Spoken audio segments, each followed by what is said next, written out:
चीनी भगवान की मूर्ति बनाता है तो गाल की हड्डी वैसी बनाता है जैसी चीनी की होती है, और निग्रो भगवान की मूर्ति बनाता है तो लटके हुए मोटे ओंठ बनाता है, घुंघराले बाल बनाता है जैसा निग्रो होता है।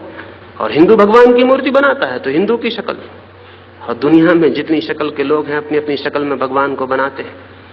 अगर घोड़े और गधे भगवान को बनाएं तो वो आदमी की शक्ल में नहीं बना सकेंगे, नहीं बना सकेंगे, वो घोड़ों की शक्ल में बनाएंगे।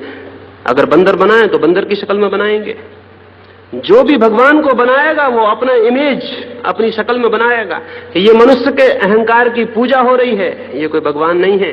हम अपने अहंकार की पूजा कर रहे हैं, अपनी ही मूर्ति बना के खड़े हैं उसके सामने हाथ जोड़े हुए। ये सारी मूर्तियां मनुष्यों की अपनी मूर्तियां हैं, और इनकी पूजा को हम कहते हैं कि भगवान की पूजा। भगवान को हम जानते भी नहीं, पूजा क्या करेंगे, प्रेम क्या करेंगे? भगवान का हमें कोई पता भी नहीं। बस वही प्रचार है कि ये भगवान है, इनको भगवान मानो और पूजो, और हम पूज रहे हैं। और जो आदमी बिना सोचे और विचारे और बिना विवेक और जिज्ञासा किए और बिना संदेह किए इनको पूजे चला जाता है, वह आदमी गुलाम है, वह आदमी हद दर्जे की गुलामी में है। उस तरह का आदमी कभी भी उस स्थिति को नहीं पा सकता जहां कि धर्म के सत्य का उदय हो जाए और धर्म का सूर्य उसके जीवन को प्रकाशित कर दे। उसकी भूमिका भी नहीं है उस आदमी के पास। भूमिका के लिए इस तरह के बच्चों जैसे काम बंद करने पड़ेंगे। छोटे छोटे बच्चे गुड्डे गुड्डियां बना लेते हैं, उनका विवाह रचाते हैं, तो हम हंसते हैं, हम कहते हैं ये बच्चे हैं चाइल्डिश।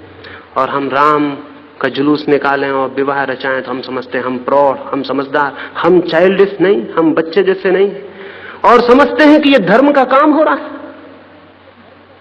ये बच्चों जैसी बुद्धि धार्मिकता नहीं है। धार्मिकता बड़ी प्रौढ़ता की बात है, बड़ी प्रौढ़ता की बात है। और उस प्रौढ़ता के लिए एक सूत्र स्मरण रखें, जो भी मनुष्य का बनाया हुआ है वो कभी उस तक नहीं ले जा सकेगा जो कि किसी का भी बनाया हुआ नहीं है। असृष्ट है परमात्मा, उसकी कोई सृष्टि नहीं, उसे किसी ने बनाया नहीं। उस तक जाना हो तो कुछ बनाने की जरूरत नहीं है, अपने को मिटाना पड़ता है। परमात्मा तक जिसको जाना हो उसे कुछ बनाने की जरूरत नहीं, खुद को मिटाना पड़ता है।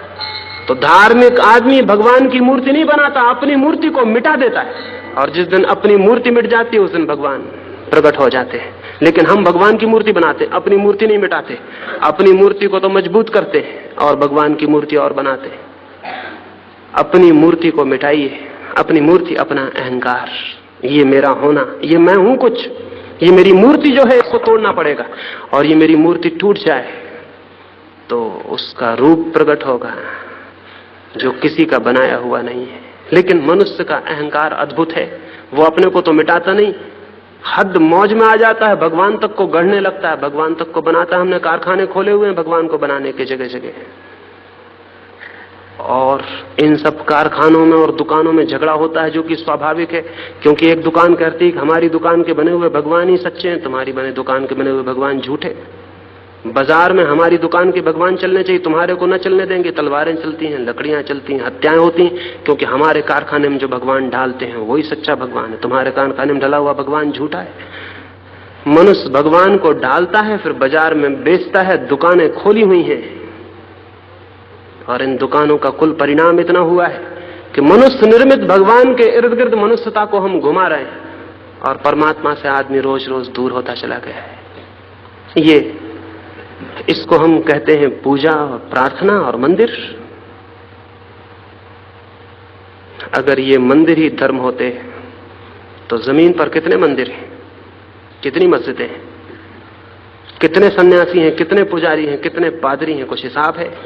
इन सब की निरंतर उपदेश चल रहे हैं, निरंतर पूजा हो रही, मंदिरों में घंटियां बज रही हैं, और जमीन रोज रोज अधार्मिक होती जा रही है। कुछ समझ में नहीं पड़ता ये क्या हो रहा है। इतने मंदिर और मस्जिद और जमीन नरक से बदतर। धर्म का कोई पता नहीं।